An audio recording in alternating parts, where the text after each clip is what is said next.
Gün 20. Özünə hipnoz. Düşüncə gücü mövzusunda çox vacib bir mərhələnin başlanğıcıdır. Əgər sən həqiqətən sehrbaz olmaq istəyirsənsə, onda imkanlar sayəsində daxil olmağı öyrənməlisən. Variantlar məkanına. Bu isə yalnız bir yolla mümkündür, şuurun başqa səviyyəsinə keçərək. Başqa bir hal vəziyyətinə daxil olaraq. Buna bəzən deyirlər trans, meditasiya, ağıl olmayan hal. Amma bu çətin deyil. Biz sadəcə daha dərinə gedəcəyik öz şuur altımıza. Və orada inanılmaz imkanlarla dolu bir dünyaya daxil olacağıq. Sən öyrənəcəksən bu dünya ilə ünsiyyət qurmağı. Sanki yaxın bir dostunla danışırmış kimi. Siz imkanlar dünyası ilə görüşəcək və oradan sizə lazım olan variantları bir-bir seçəcəksiniz. Və bu sənə verəcək öz həyatın üzərində daha çox nəzarət, daha çox seçim azadlığı.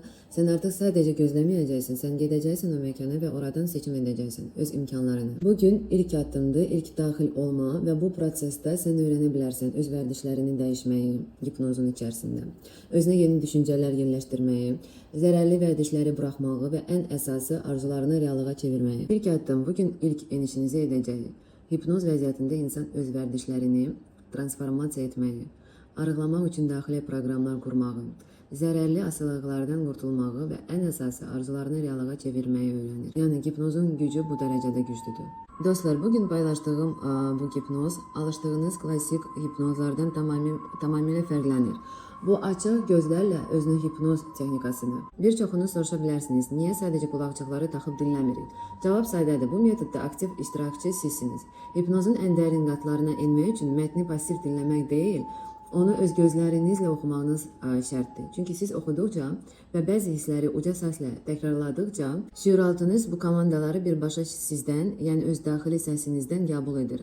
Mən bu videoda sizə bələdçilik edirəm, amma əsas möcüzə sizin əlinizdəki mətndir. Bu səbəbdən bu hipnozu düzgün icra etmək üçün mən sizə tam ssenariyanı, mətni PDF formatda hazırlamışam. Bu PDF-i necə əldə edə bilərsiniz? Mənə yazarsınız. Mən bu mətni sizə tam hazır, pulsuz, sərgəli PDF formatında göndərəcəm. Onu telefonunuza yüklən və ya çap edin, qarşınıza qoyub bu səyahətə başlayın. Unutmayın, bu mətni oxumaq öz həyat kitabınızın müəllifi olmaq deməkdir. Niyə PDF vacibdir? Mətndə xüsusi olaraq qalın şriftlə yazılmış sözlər var ki, onları oxuyarkən səs tonunuzla vurğulamağınız lazımdır. Mətni özünüz oxuduqda oxuduqlarınıza qarşı emosiya hiss etmək və vizuallaşdırmaq daha asan olur. PDF-in daxilində sizin şəxsi məqsədlərinizi yaza biləcəyiniz xüsusi bir bölmə var.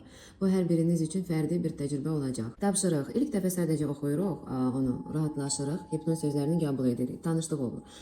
Heç nə etməyə çalışmadan sadəcə daxil olursunuz, bu vəziyyətə baxırsınız, tanış olursunuz. İkinci dəfə isə artıq daha şuurlu işləyirik. Bu dəfə məqsəd bu təsviri şuur altına yerləşdirməkdir. Bu sənin seçimindir. Buna görə də sənə lazımdır yazmaq ya da vizualizasiya şəklində təsvir etmək. Adətən bunu gün ərzində etdiyin vizualizasiyadan bir epizod kimi götürə bilərsən. Məsələn, mən ideal işdə işləyirəm, mənə hörmət edirlər, mən istədiyim qədər pul qazanıram, mən zövq alıram çünki işim xoşuma gəlir, hər şey mənə asan gəlir, mənim sərbəst qrafikim var. Sən sadəcə öz gələcək reallığını təsvir edirsən, sanki bu artıq səndə var. Və sonra ən vacib isə özünə etdiyin hipnoz zamanı bu cümlələri daxil edirsən. Öz yeni reallığını öz şuur altına. Yəni bax, o da siz indi aydın olacaq sizə. Anlayacaqsınız. Bəs bunu ara yazırıq deyəcəksiniz. Hipnozun sonunda tərgin hissəsi var.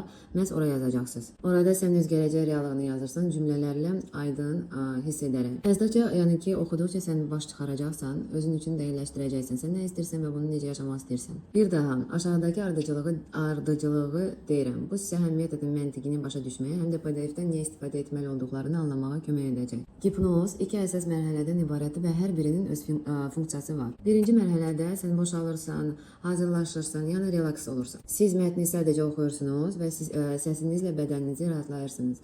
Bu zaman zehniniz sakitləşir, beyniniz sakitləşir, tənqidçi düşüncələr kənara çəkilir və şuuraltı yeni məlumatları qəbul etməyə hazır vəziyyətə gəlir. İkinci mərhələ yeni reallığın kodlaşdırılması. Bu ən vacib məqamdır. Artıq boşalmış, relaks və açılmış şuuraltınıza öz gələcək reallığınızı daxil edirsiniz.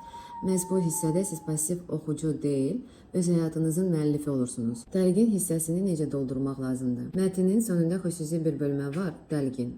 Burası sizin yeni reallığınızın toxumlarını əkiləcəyi yerdir. PDF sənədinin sonunda dəlgin başlığı altındakı boş hissəyə öz arzularınızı və hədəflərinizi qeyd edirsiniz. Gündəlik etdiyiniz vizuallaşdırma epizodlarının birini oraya köçürürsünüz. Məsələn, mən ideal işdəyəm, hamı mənə hörmət edir, maaşım falan qədərdir, iş qrafikim sərbəstdir və mən öz ideallarımdan zövq alıram, hər şey çox asan baş verir. Dostlar, bu metodun ən güclü tərəfi onun sonundakı təlqin hissəsidir. Təlqin proqramlaşdırma hissəsidir. Mən sizə PDF-i göndərəndə görəcəksiniz ki, orada bir boşluq var. O boşluq sizin gələcək reallığınız üçün ayrılıb. Hipnoz zamanı mən sizi 10-cu mərtəbəyə, otağa qədər aparıram.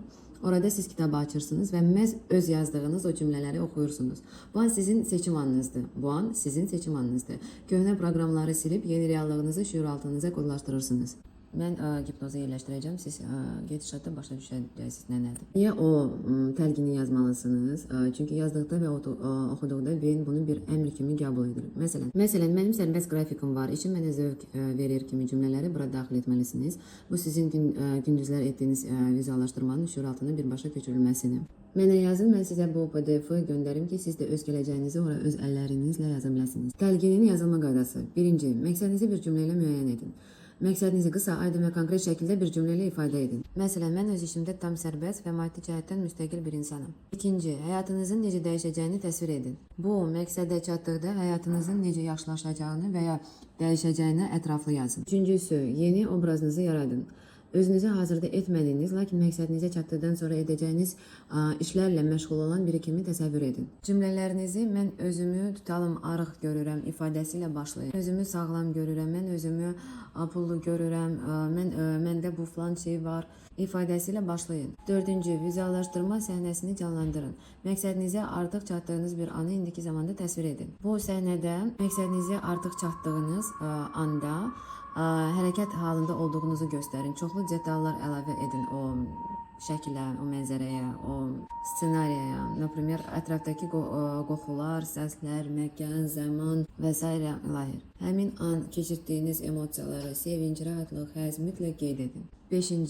Fəaliyyət planınızı müsbət dillə qeyd edin. Məqsədinizə çatmaq üçün hansı addımları atacağınızı və necə davranacağınızı yazın. 5-ci hissəni yalnız müsbət və yaradıcı ifadələrlə nə etməyəcəyinizi deyil, nə edəcəyinizi qeyd etmək vacibdir. Bu bölməni PDF-dəki müvəffiq hissəyə yazdıqdan sonra özünü hipnoz zamanı həmin sətirləri oxumaqla siz yeni reallığınızı şüuraltınıza kodlaşdıracaqsınız.